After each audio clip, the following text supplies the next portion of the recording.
"You're wasting everyone's time, ma'am." That was the first thing Gloria Reynolds heard when she stepped into the audition room, clutching her lyrics, 63 years old and dressed in a thrifted cardigan. Laughed at? Dismissed? Forgotten? But when she took the mic, what followed wasn't a performance, it was a resurrection. She didn't just sing, she silenced the world. And what she did next didn't just win her the competition, it sparked a movement that would change music, that and countless lives, forever. Now before we dive deeper, please subscribe to our channel. We share powerful, meaningful stories like this every day. And drop a comment below to let us know where you're watching from. Thank you so much, and now, let's get back to the story. "You're wasting everyone's time, ma'am." The boy didn't even look up from his phone as he spoke. His thumbs still dancing over the glass, earbuds in, one leg lazily draped over the other like he owned the velvet waiting room chair. Around him, other hopefuls chuckled. Not loudly, but loud enough. Gloria Reynolds stood there, folder in hand, registration number clipped to her cardigan, frozen in the doorway of the audition prep room. Her soft gray curls framed a face lined not just with age, but with miles. And yet, her eyes held something that didn't waver. Not yet. She didn't speak, not at first. She merely took the one empty seat between a girl in sequins and a guy with a 6-string guitar case that probably cost more than her car. The girl pulled her bag away like Gloria might spill coffee on it. The guy scooted an inch to the right, eyeing her worn slacks and modest shoes. "You here to pick someone up?" the girl asked, not unkindly, but not kindly either. Gloria gave a small smile. "No, sweetie, I'm auditioning." The guitar boy snorted. "What is this? Golden Oldies night?" That one got a laugh from the others. And still, Gloria said nothing. She just looked down at her folder. Inside it, lyrics handwritten in cursive, ink slightly smudged, a melody only she knew by heart. Outside, a room full of kids half her age, bubbling with self-promotion, social media swagger, and the assumption that this world belonged to them. Because it usually did. The door opened. A production assistant stepped in, headset snug over messy hair, clipboard in hand. "Numbers 132 through 138, your next group. Please follow me." Gloria glanced down at her tag. 137. She stood, smooth, quiet. She had always moved like that. Not out of fear, but out of habit. You learned after a while how to take up less space. The boy, number 135, stood too, dramatically stretching his arms like he'd just awoken from a nap. He wore a bomber jacket with metallic patches and a confidence that crackled like static. He glanced at her again and grinned. "Hope you brought your walker, Grammy." Someone gasped, more out of surprise than offense. It was the kind of line so sharp it left blood in the air. Gloria stopped, turned slightly toward him. Her voice, when it came, was warm, calm, even. "Child, I've walked through more storms than you've seen rain." He blinked. That one landed different. The room fell silent, and then the assistant called again. "Let's go, folks." They walked the hall toward the side of the stage where the auditions were being held. Camera crews on one end, a row of folding chairs on the other, a small refreshment table with coffee that tasted like regret. Gloria sat down beside the girl in sequins again. The others leaned forward to peer through the curtains separating the holding area from the audition stage. On stage, a young man, early 20s, belting out a Broadway number with all the precision and passion of someone who'd been coached since infancy. One judge clapped politely, another barely nodded. The third, a woman in a black suit with silver streaks in her bun, scribbled something down and rang a small bell. "Thank you," she said, voice like marble. The contestant smiled too hard, bowed, and practically danced off the stage. The boy in the bomber jacket nudged Gloria. "See that? That's the competition. Hope you've got more than a lullaby in there." Gloria smiled faintly. "I do." Her folder rested on her lap, one hand resting gently atop it. Her fingers tapped, barely perceptible, an old rhythm. Something bluesy, something slow. "Next up, number 135, called the assistant. The boy stood with flair, ran a hand through his styled hair, and pointed finger guns at no one in particular. "Wish me luck, Grandma." She just nodded. He strutted out onto the stage. A hush followed. And then his voice, confident, bright, youthful. He could sing, sure, but the room didn't quite move with him. Yet something was missing. Depth, maybe, soul, or perhaps experience. The judges looked bored. They thanked him quickly. He walked back off stage a little less smug than before. The assistant called again. Number 137? Gloria stood slowly. She didn't say anything to the boy this time. Didn't need to. As she stepped through the curtain, the light hit her like a wall. The stage was big, clean, sterile, made for TV. 3 judges sat behind a long desk, one with round glasses and a pink bow tie, one with a furrowed brow and too much cologne, and the woman in black who had barely cracked a smile all day. She walked to the X taped on the floor. They looked at her, and didn't hide their confusion. Name? The woman asked. Gloria Reynolds. Age? 63. The man with the bow tie leaned forward. Really? 63? That's impressive. Impressive, as in, you can still walk? What will you be singing for us today? The stern judge asked. Gloria looked down at her folder, then up at them. An original, she said. Wrote it myself. That earned an arch of the brow. You're a songwriter? Asked the bow tie judge.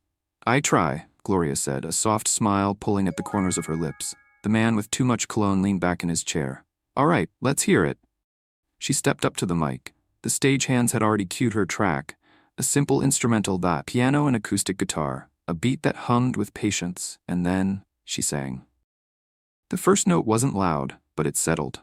It curled into the rafters like smoke from a candle, thin and slow and intentional. The room leaned toward her, not away. Her voice wasn't polished in a classical sense. It had no auto-tune edge, no hyper-produced sharpness, but it lived. It carried ache, laughter, regret, joy, every vowel shaped by a life spent watching dreams slip through fingers, and finding something stronger in their place. The judges sat still, the producers froze behind the cameras, even the stagehands stopped fiddling with chords. And when she reached the chorus, it soared. Simple words, nothing fancy, but they hit. They said I was too late, but time don't own my truth. I may be silver-haired, but I'm still singing like youth. The room was silent when she finished. No one clapped. Not at first. The silence didn't feel like rejection. It felt like reverence. And then one slow clap from the stern judge, then another. Then the bow-tie judge stood, stunned. Miss Reynolds, he said, his voice shaking just a little, where have you been? She exhaled. Living, she said. The word floated in the air, simple and heavy. Gloria didn't mean it as a mic drop, but that's exactly what it felt like. She wasn't being clever, she wasn't playing to the cameras, she was telling the truth. She had been living, and the audience felt every syllable of it. For a moment, the judges said nothing. Then the woman in the black suit finally leaned forward. Her expression, previously granite, had shifted, softened. Not to sympathy, but to something rarer. Respect. Miss Reynolds, she said slowly, folding her hands, when you walked out on this stage, I'll admit, I had doubts. There were murmurs from the production crew. They weren't used to honesty from her. I've seen a lot of performances in my years on this panel, but what you just gave us. She paused, almost searching for the right phrase. That wasn't just a song, that was a testimony. Gloria stood quietly. Her breathing had returned to normal, but her pulse pounded in her ears. She nodded once, a small thank you, without breaking eye contact. The judge in the pink bow tie was already scribbling on his notepad. I have to echo my colleague, he said. Your voice, Miss Reynolds. There's a rawness to it, not in the sense of being unrefined, but in the way aged wine carries the soul of the barrel. You don't just sing, you reveal. The third judge, slicked back hair and all, seemed slightly annoyed at being swept up in the sentiment, but even he couldn't hide the tinge of something like admiration. I'll be honest, he said. We're a show that caters to mainstream audiences. Young, digital, global. But that, what you just did, cut through all of it. You just gave us something we didn't know we needed. He leaned back in his chair and crossed his arms. And I'll tell you something else. Gloria waited. You're gonna break the internet. Behind the curtain, someone let out a whistle. Back in the green room, the young contestants stared at the screen showing the live audition feed. The girl in sequins had her hand over her mouth. The boy in the bomber jacket looked like he'd just swallowed a lemon. The silence in the viewing room was thick, until someone muttered, "Damn." Out in the hallway, Gloria stepped away from the stage like someone waking from a deep sleep. Her hands still trembled. She hadn't expected that. Not the applause, not the validation. Certainly not the cameras rushing toward her now with red lights blinking like beacons. Miss Reynolds, over here? What's your name again? How does it feel to bring the room to tears? She blinked in the light of 5 microphones and 3 iPhones pointed at her face. Then, from the edge of the chaos, came a voice that cut through everything. Grandma. Maya, Gloria's granddaughter, ran into view, dodging a camera operator, clutching her cracked android like a lifeline. You did it! Gloria opened her arms, and Maya ran straight into them. The crowd of reporters parted slightly at the sight, this tiny teen in a hoodie with headphones around her neck and the silver-haired woman whose voice had just electrified the room. I told you, Maya said into her shoulder. I told you they needed to hear you. Gloria hugged her tighter. For the first time in years, she didn't feel like a background character in someone else's scene. She was the headline. That night, the audition clip aired on primetime. They hadn't planned to feature it. The producers had dozens of more marketable contestants, influencers with millions of followers and sponsorship deals waiting in the wings. But something about Gloria's story, her tone, her timing, that line had stirred something deep and unplanned. Within an hour of airing, the hashtag Gloria Reynolds was trending on X. By midnight, the YouTube upload had over 1 million views. The top comment read, "This woman just sang the truth I didn't know I needed. She's not too old. She's right on time."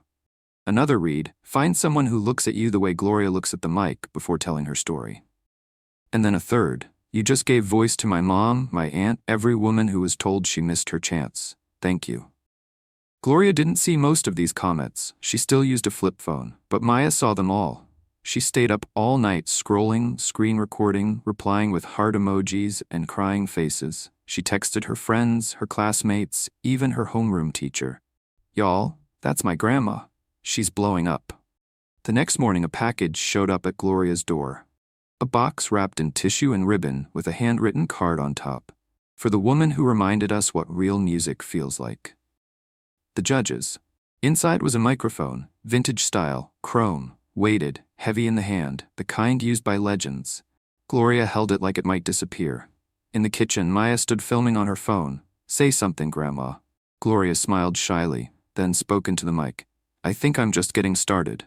By sunrise, the silence Gloria Reynolds had grown so used to was gone. In its place came the ding of Maya's phone every 3 seconds. Buzz, ping, ring, repeat.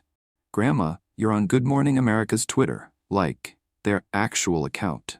"They used your clip and called you the heart of the season. Look, they put hearts in everything." Maya held the screen an inch from Gloria's face. Gloria blinked behind her reading glasses. "Who is that woman in the corner box?" Maya rolled her eyes with a grin. "That's Robin Roberts, Grandma." Gloria shook her head and turned back to the sink. She stirred the grits, same as every other morning. But even she had to admit, something was different in the air. The world had leaned in, listened, and now it was speaking back. Not all of it kindly. She found that out when she opened her mailbox. Inside were 3 envelopes with no return address. The first was a handwritten note of encouragement. The second was a flyer for a local talent show in South Carolina, scribbled with "You'd win this easy" in red marker. The third, a typed letter, neatly folded, no signature. "You're embarrassing yourself. This show is for the young. Retire with dignity." She read it twice, then folded it again and fed it to the garbage disposal. 2 days later, she was sitting in a makeshift makeup chair backstage at a regional morning show in Hartford, Connecticut. The studio lights were bright and sterile, the kind that made every wrinkle pop and every pore perform under pressure. A makeup artist dabbed her cheeks with something soft and peach-tinted. "You nervous?" the producer asked from across the room. Gloria looked at her reflection. The powder-covered version of herself looked like someone else, like a woman in costume.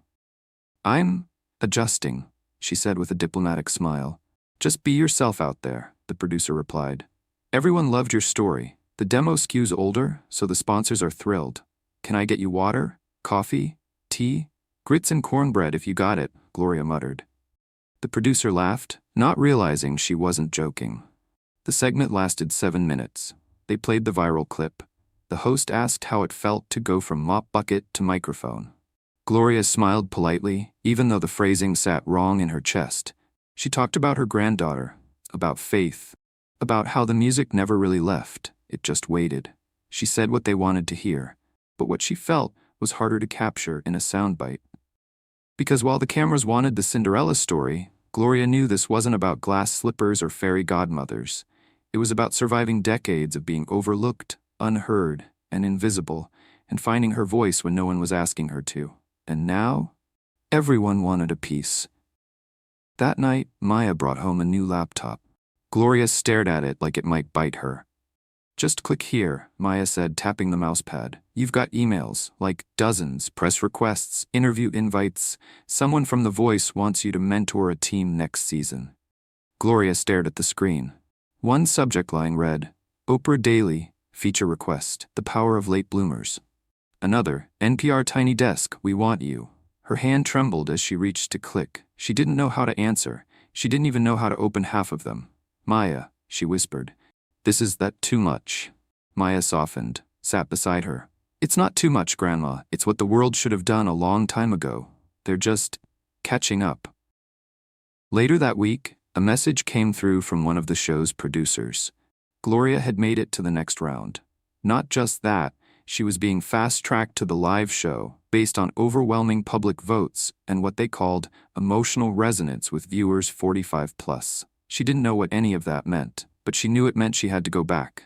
To the same stage, the same panel, the same spotlight, and this time not just for 3 judges and a camera crew, but for millions.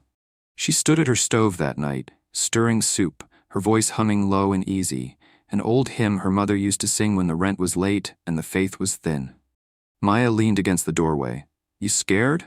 Gloria stirred. "I'm old enough to know when fear is lying to me. But you're doing it, right?"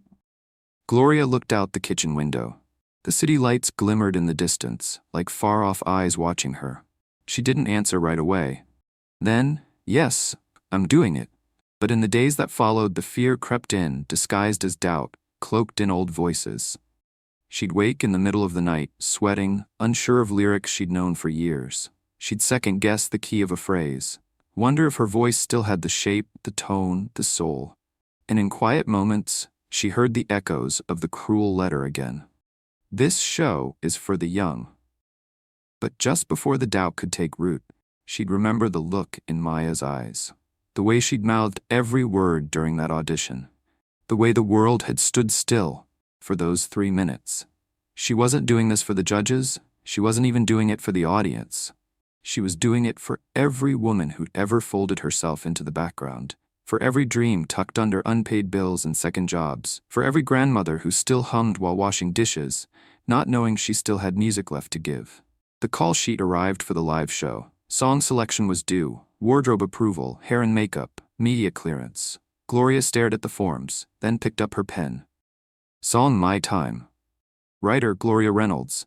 Genre soul gospel, tempo moderate, key B minor. She underlined the title, then added in shaky cursive, dedicated to the ones who were told they were too late. The lights were hot. The cameras tracked her every step. The rehearsal space echoed with polished notes, vocal warm-ups, and the faint scent of hairspray and nerves. It was the day before the live show, and every finalist had been assigned a producer. Young, caffeinated, and determined to shape every performance into a social media moment. Gloria sat patiently in her corner of the rehearsal studio, watching the others get crafted. Makeup retouches, costume fittings, stage instructions drilled into them like choreography. "Remember," one of the vocal coaches barked at a 20-something contestant in leather pants, "when the beat drops, turn toward camera 2, hold for 3 seconds, smile, but not cheesy smile. That cool smile." Gloria blinked. What in the world was a cool smile? A tall woman with a pixie cut and clipboard approached. Her lanyard read, "Emily, segment producer." She sat next to Gloria, crossed one leg, and got straight to business. "So Gloria, we've reviewed your song selection," Emily said, tapping her tablet. "My Time. An original again?" Gloria nodded. "Yes, ma'am." Emily hesitated. "It's lovely. The lyrics are poignant, very emotional. But we were wondering if you'd be open to trying something with a little more pop energy?" Gloria raised an eyebrow. Emily tapped again. "We were thinking maybe Ain't No Mountain High Enough. Classic, recognizable. We can work it into a duet. Maybe even get one of the celebrity mentors to join in. It'll trend instantly." "I didn't come here to trend," Gloria said gently. Emily blinked. "Well, that's sort of the point of the show, isn't it?" Gloria looked her dead in the eye. I came here to be heard. There was no malice in her voice, no rebellion, just truth. Emily shifted in her seat, suddenly unsure of herself. Well, it's just, we want you to shine, and sometimes, shining means adjusting to what people expect. Gloria gave a slow smile. Baby, if I spent my life adjusting to what people expected, I'd still be cleaning floors and singing to soap bubbles. Emily didn't have a response. She just nodded, scribbled something, and walked away. That night, Gloria sat in her dressing room. It was nicer than she expected. Big mirror, real bulbs, a rack of clothes someone else picked out. On the chair was a sparkly jacket with shoulder pads and a sequined scarf. She stared at it like it had insulted her mother. Nope, she said, and pushed it aside. She pulled out the outfit she brought. A simple navy dress with long sleeves and a hem that touched her ankles. It had belonged to her sister once. She'd worn it to church the day she got her nursing license. Gloria ran a hand down the fabric. It smelled faintly of lavender. Then she opened her lyric folder and traced the words to My Time. It wasn't a complex song. It didn't have a bridge built for key changes or a climax that begged for fireworks. But it had soul. It told the story of a woman who waited her whole life to be invited to the table, only to build her own table when the invitation never came. A woman who finally realized that time doesn't own us. We carry our time with us. And when we decide to speak, that is the right time. Always. Maya arrived the next morning, eyes wide with wonder as she walked through the maze of wires and blinking red lights backstage. You ready? She asked, clutching her phone like it was a shield and a sword. As I'll ever be. They said your segment's last, Maya added. They're saving you for the end. Gloria raised an eyebrow. Saving me for dessert, huh? Maya grinned. You're the sweet surprise. Gloria smirked. Hope they got a sweet tooth. Showtime. The auditorium was packed. TV audiences in the millions. A giant countdown clock ticked over the stage. The other finalists had already performed, each one greeted with pyrotechnics, flashing lights, perfectly timed choreography. They sang Billboard hits with studio backup and auto-tuned echoes. Now, it was Gloria's turn. She stood in the wings, heart pounding, breath shallow. The stage manager, "Mic's hot, you're up in 10. Then, a tap on her shoulder. She turned. It was the judge in the black suit, the one who'd first called her audition a testimony. Her name, Gloria now remembered, was Marielle James, a Grammy-winning jazz vocalist who hadn't released an album in a decade but could silence a stadium with a single verse. Marielle looked her up and down. You're not wearing the sequins, she said. Nope. And you're not singing the duet. Nope. Marielle smiled faintly. Good. She handed Gloria a folded note. What's this? Something I wrote. After your audition, I didn't know how to say it then. Gloria opened it slowly. Inside was one line. You reminded me why I sing. Gloria's eyes welled, but she didn't cry. She nodded. Thank you. Then turned and walked out onto the stage. The spotlight found her like an old friend. She didn't flinch. She didn't pose. She just stepped to the center, took the mic in both hands, closed her eyes, and breathed. Then, she sang. The first verse was quiet, so quiet you could hear someone drop a program in the back row. But her voice filled the room, not with volume, but with presence. It was like someone uncorked something ancient and warm. A stream of lived-in melody poured out, and the lyrics, You said I missed my window, but I opened my own door. You said the world forgot me, but I remember more. The love, the fight, the waiting, the music in my spine. I'm not late to the party, I'm right on time. By the time she reached the final verse, the cameras had stopped panning. They just stayed on her. The crowd was frozen, some with hands over mouths, others with tears on cheeks. Even the toughest judge, the one known for brutal takedowns, had put down his pen. And then, the final note, a single, held breath, delicate, defiant, whole, silence. Then, explosion. A standing ovation before the music even faded. People clapped like they were trying to make up for all the applause she'd never gotten. And backstage Maya wept, not out of sadness but out of recognition. That moment was hers too.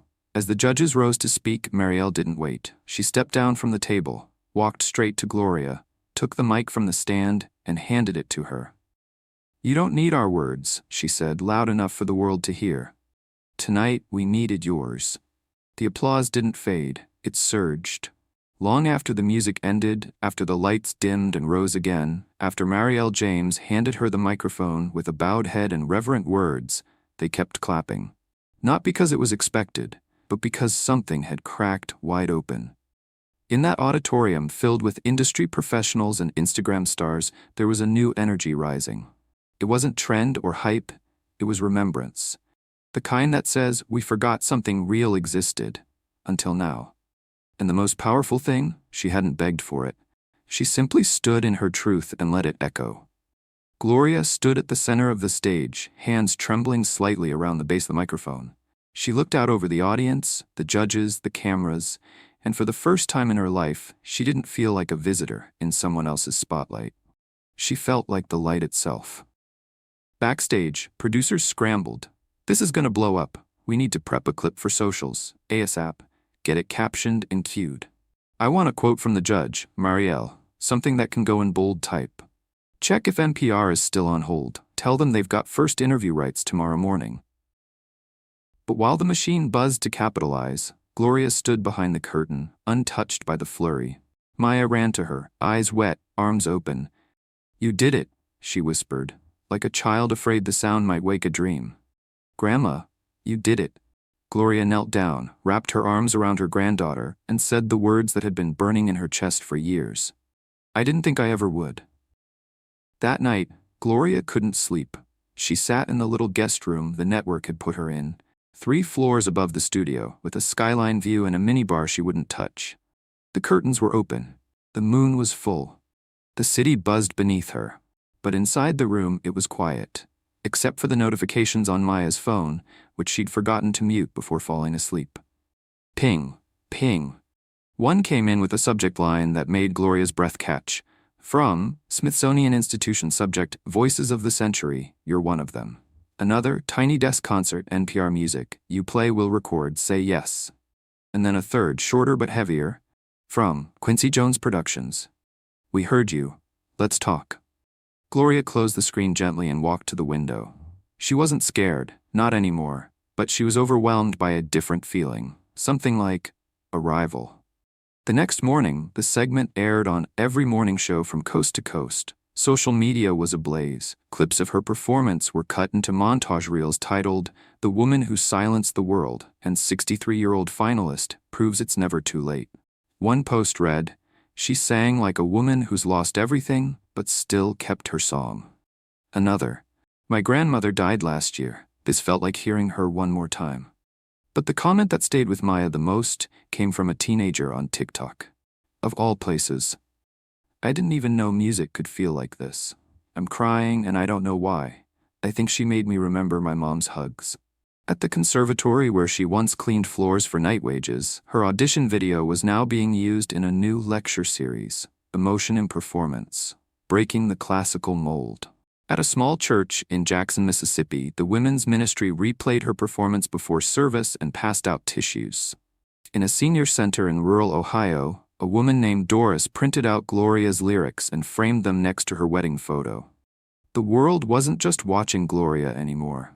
It was reflecting through her. And still, amidst all the offers and praise, Gloria stayed grounded. When a glam team showed up to her hotel suite for a magazine shoot, she met them at the door in a housecoat and said, "Y'all can come in, but the only thing going on this face is Vaseline." They laughed, but obeyed. And when the show's executive producer offered her a spot in a commercial, scripted and glossy, she politely declined. "I didn't come here to sell shoes," she said. "I came here to remind people who they are."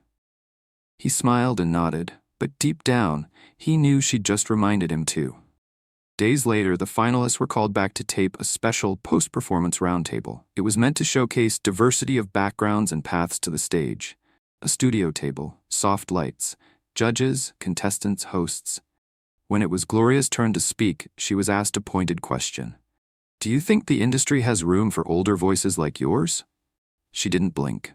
"The industry might not," she said softly, "but the audience does. The people do. And the truth, it's not my age that's the outlier, it's my honesty." The silence after her words was louder than applause. After the taping, one of the younger contestants, barely 20, a pop singer with a voice like sugar and lightning, approached her backstage. I just wanted to say, she stammered. I haven't told anyone this, but I was thinking of quitting. My label's been pushing me to be someone I'm not. But then I saw you, and you just stood there. You didn't chase the spotlight. You were the spotlight. Gloria smiled. You got a song inside you, child? The girl nodded. Then sing it. Don't polish it till it's unrecognizable. Don't sing it to be liked, sing it to be heard. That night, Maya pulled up a message request on Instagram. It was from a woman named Liana. My mother was a jazz singer. She was told to put down her mic when she had me. She never picked it back up. But when I showed her your video, she cried for the first time in years. She sang again, in the kitchen, while cooking. And I just want you to know, Miss Gloria, she hasn't stopped since. You didn't just sing for yourself, you sang her free too. Maya showed it to Gloria. Gloria read it 3 times, then simply whispered, then it was worth everything. It was the final week. The finale would be broadcast live across the nation, with millions expected to tune in. Production trucks had doubled outside the studio. New backdrops were being flown in. The wardrobe team was swamped. There were whispers of surprise guest appearances, celebrity duets, even fireworks timed to musical crescendos. But all Gloria Reynolds wanted was a piano. Just one, she told the coordinator. Doesn't have to be grand, doesn't even have to be shiny, just one that's in tune. You don't want the string quartet? No. Or the choir? No. What about the holographic background projections? Gloria raised an eyebrow. Now why on earth would I need a hologram to tell the truth? The coordinator laughed awkwardly, then checked the box marked solo instrument, piano, and moved on. That afternoon, Maya joined Gloria at the rehearsal stage. She walked in holding a manila envelope with a gold seal and a note clipped to it. Urgent. Final performance suggestion. Network executive review. Gloria took it, peeled it open slowly, and scanned the contents. It was a song, not hers. A glossy, manufactured pop anthem about empowerment. Pre-written, pre-arranged, complete with backup vocals and a rap bridge featuring a well-known artist. It's trending in 6 countries, Maya said softly. They want you to do it with DJ Stax. Gloria gave her a long look. DJ who? Never mind, Maya said. At the bottom of the packet, there was a typed note. We believe this will give you the best shot at winning. Familiar, uplifting, universally appealing. Gloria looked down at the sheet music. All those notes, all those empty words dressed up as inspiration, but none of them were hers. She folded the paper, set it on the bench, and said, I won't do it. Grandma, Maya started, they're trying to help you win. I don't need help winning. I need help telling the truth. And that song, she tapped the glossy sheet. That ain't my truth. Later that evening, she sat in her hotel room, staring out the window at the slow-moving dusk. She thought of the letter she got after her audition, the cruel one, telling her to quit. She thought of all the mornings she woke up at 4 a.m. to clean offices for people who never remembered her name. She thought of all the women who used to sing lullabies while ironing shirts and forgot they had voices meant for more than bedtime. She thought of herself, the girl who used to sing in the kitchen when no one was around. The teenager who once wrote lyrics on the backs of church bulletins. The grown woman who buried every note under bills, silence, and time. She hadn't come this far to be someone else's idea of worthy. She came to sing like herself, so she took out a pencil and she wrote. Right there, by the lamp in a room she didn't ask for but had earned. By morning, she had the song. Simple, unshakable, no frills, just truth. She titled it, Unfinished. Because that's what she was. That's what so many people were, told they were too late, too old, too slow, too different. But unfinished isn't failure. It's becoming. At sound check the next day, one of the junior producers approached her nervously. So, you're not doing the pop anthem? No, baby, I'm doing something riskier. The producer blinked. Riskier than not singing a global hit? Gloria smiled. Yes, he looked down at his clipboard. The executives can fire me after, but tonight, the song's mine. And with that, she stepped on stage and began rehearsing. No lights, no backup, just her. And a piano. The room fell quiet. Even the janitor in the back stopped sweeping, because when Gloria played the first chord, something shifted. Even without lyrics, the melody already felt like confession and healing. By the time she finished the last line, the sound tech had tears in her eyes. The morning of the finale, Maya checked her phone and gasped. Grandma, Billboard just released a poll. You're leading. Gloria looked up from her tea. Leading what? The show. The whole thing. Viewers are voting, they think you're gonna win. Gloria didn't smile. She just said, "That's nice." "Nice? Grandma, you're about to make history." Gloria reached across the table, took Maya's hand, and said softly, "If I win, I'll be grateful. If I don't, I'll be grateful." Either way, my voice got heard, and some little girl somewhere will hum a song and think, maybe it's not too late for me either. That's the real prize. Maya nodded slowly. Her eyes shimmered. "You're my prize." That night, just before showtime, Muriel James found Gloria again. Same black suit, same poise. "You ready?" she asked. "No." Muriel smiled. "Good." Gloria laughed. "You always say that. Because if you're not nervous, you're not being real." They stood together in silence. Then Muriel added, "Whatever happens out there, you've already changed something." Gloria didn't answer. She just stepped toward the light. The lights dimmed. The crowd hushed. A producer's voice echoed through the auditorium and into living rooms across the country. "Now, for our final performer of the night, Gloria Reynolds." The cameras panned to the stage. She stepped into the spotlight slowly, without the usual pageantry. No dancers. No fog machine. Just her in a navy blue dress with sleeves to her wrists and a calmness in her step that didn't ask for attention. It commanded it. She paused at the piano, rested her fingers on the worn ivory keys, then looked up into the vastness of the room, and said, "I've been told a lot of things in this life. That I'm too late, that I missed my moment, that I'm too old to chase something new. But the truth is, those words weren't about me. They were about fear. And tonight, I'm not singing to win. I'm singing to remind you that we're not finished yet. Any of us." She closed her eyes and began. The first note of unfinished was a whisper, but it didn't stay quiet for long. The melody unfolded like an old story rediscovered, delicate and weathered, yet deeply alive. Her voice wasn't loud, it didn't need to be. It had gravity. Each word landed like a soft hammer against something closed for too long.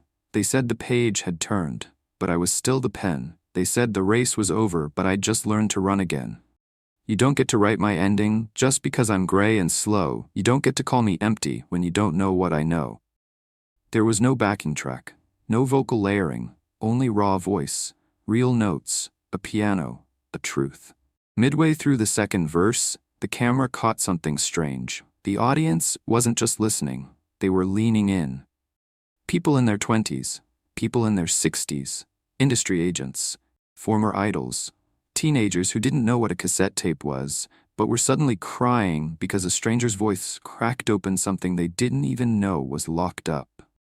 One woman near the front, a choreographer in heels and a glittering dress, held her chest and whispered, "That's my mother's voice." Another man, bald and stoic, wiped his eyes and murmured, "That's me. That's me." And when Gloria reached the bridge, she changed the key. Not for drama, but because it fit her breath. She rewrote the bridge that morning, alone in the hallway after seeing a janitor pushing a mop and humming to herself. And now she sang, "Some dreams don't come at 20. Some blooms don't show at spring. Some fires burn in secret, and still they mean something." She paused, just long enough for silence to speak, and then, "So don't call me done. Don't call me used. I'm not a throwaway story. I'm a song still being tuned." When the final note came, an unhurried minor C that faded like dusk, Gloria didn't lift her hands from the keys right away. She just sat there, head bowed, letting the room feel what it needed to feel. And then she stood. No smile, no bow, just a quiet look across the sea of faces. She wasn't waiting for their approval. She was waiting for their truth. The silence after her performance lasted longer than protocol allowed, a full 8 seconds. That's an eternity on live TV. Then, one clap, then another, and then, thunder. The audience didn't rise like a choreographed gesture. They rose like witnesses. They rose because they had to, because something sacred had just occurred. And when Muriel James stood, she clapped with both hands cupped and her head slightly bowed, as if in prayer. The celebrity judge who had once made snide comments during auditions had no comment now, only eyes glassy with realization. A producer backstage murmured into a headset, "We just watched someone change the meaning of this entire show." Backstage, Maya sobbed quietly into a crew member's sleeve. The host, visibly moved, held back tears on camera, and the voting lines lit up like wildfire. People weren't voting because they were dazzled. They were voting because they were seen. Because for once, the most powerful moment on television wasn't choreographed. It was earned.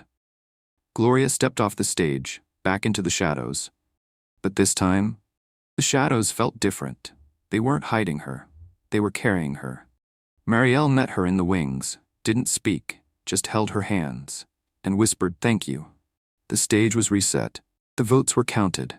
The 3 finalists stood shoulder to shoulder beneath a wall of lights so bright they washed the room in gold. But only one name would be called. To Gloria's left stood a young singer named Lacey. 24, fierce vocals were that a powerhouse belter with a record deal already circling. To her right was Jax, 19, boyish charm, and a jawline made for magazine covers. Both talented, both polished, both ready for fame. And in the middle, a 63-year-old woman in a simple navy dress. No makeup team had touched her tonight. No stylist had draped her in glitter. But somehow, she was the one the camera kept drifting back to. The host stepped forward with the results card in hand. You voted in record numbers. The phones, the app, the website, it all lit up. And we're about to reveal who will be the next champion of American resonance. The music swelled. Maya, backstage, was trembling. She clutched a folded napkin like it was a lifeline. Her fingers had texted everyone she knew. We don't need her to win. She already won. But still, please vote. The host took a breath, drew out the tension. And the winner of the 14th season of American Resonance is... He paused, looked again at the card as if surprised, then read it aloud.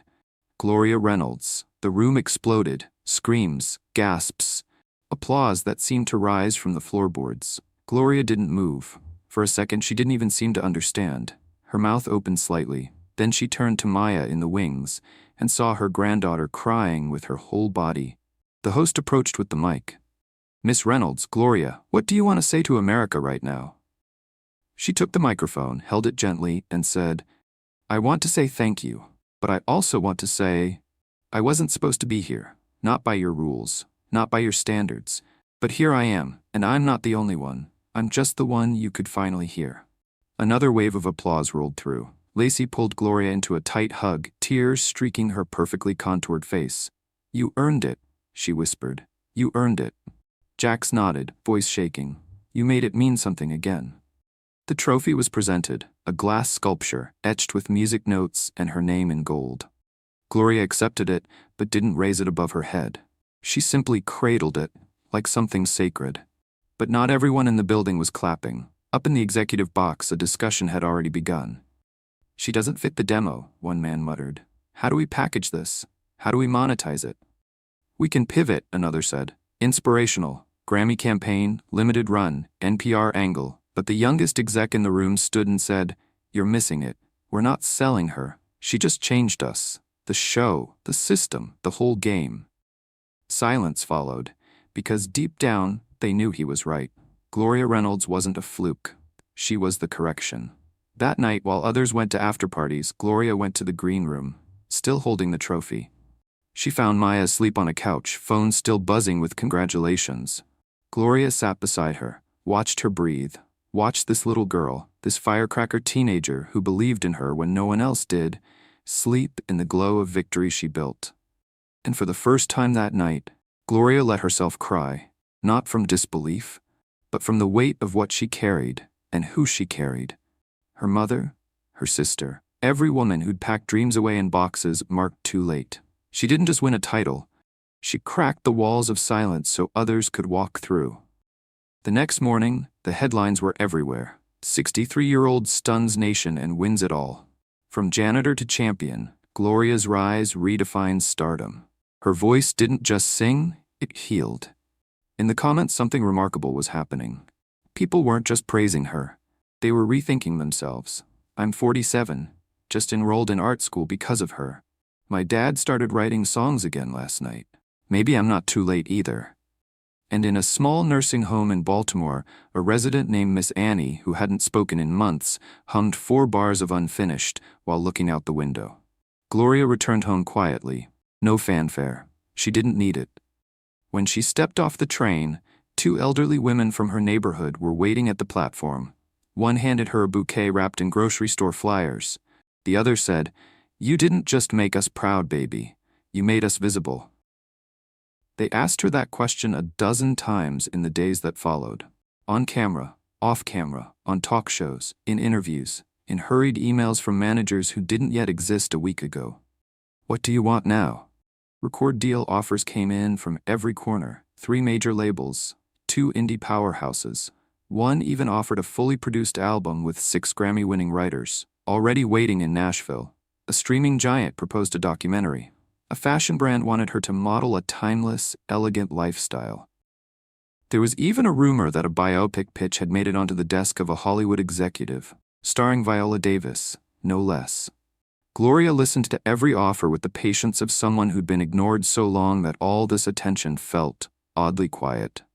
She sat with each one, nodded politely, and then always asked the same question. Is it about the story I already lived, or the voice I still have? Most of them had no answer. One night, 2 weeks after the finale, Maya joined her at the kitchen table. There was no camera crew, no lighting rig, just cornbread cooling on a plate and steam rising from a chipped teacup. Maya scrolled through her tablet. They want you on the cover of Elegance Weekly. They said you're trending in 6 different age brackets. Gloria smiled. That's nice. They also asked if you'd be the keynote speaker for the Women in Music Foundation, like in LA, with Alicia Keys and Bonnie Raitt. Gloria looked thoughtful. I'd go just to hug Bonnie. Maya laughed, then turned serious. Grandma, what do you want? It was the first time someone had asked without an angle, and Gloria didn't answer right away. She looked at her hands. The same hands that had mopped floors, braided hair, written songs on the backs of old envelopes, held babies, buried parents, clutched pugilisms, then resurrected them. She flexed them slowly, then said, I want to build something that don't need permission to exist. Maya tilted her head. I want to start a place, Gloria said, for the ones like me, the ones still singing in kitchens and corners and community centers. I want to find them before the world forgets them again. You mean like a school? No, baby, not a school. A stage that don't ask for age or approval, just truth. 3 months later, the Gloria Reynolds Foundation launched its first initiative, the Unfinished Sessions, a traveling showcase featuring musicians, poets, and vocalists over the age of 45, many of whom had never set foot on a real stage. No auditions, no gimmicks, just stories and the courage to sing them out loud. The first event took place at an old theater in Memphis. The crowd wrapped around the block. Inside, an 82-year-old man named Cecil played harmonica with trembling hands and made an entire audience weep. A 51-year-old woman who had spent 2 decades in prison sang a gospel song she wrote in solitary confinement, and in the final act, Gloria walked on stage, not to perform, but to listen. The spotlight hit her. She stepped aside and shined it on someone else. The press kept calling. Why aren't you touring? Why aren't you capitalizing on your moment? She just smiled. My moment doesn't belong to me anymore. She did record an album, but not in a studio. She recorded it in churches, rec centers, front porches, with ambient noise and unrehearsed beauty. She called it No Makeup, No Metronome.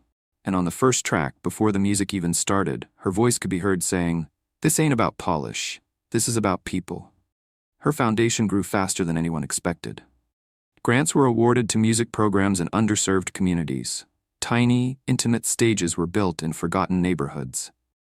One went up behind a laundromat in Detroit, another inside a repurposed firehouse in Baton Rouge. Every one of them bore the same plaque. This space belongs to the ones who still have something to sing. We see you. We hear you. You are not done. Then came the call. The one she never imagined. The organizers of the National Music Awards wanted to honor her with a Lifetime Voice Award.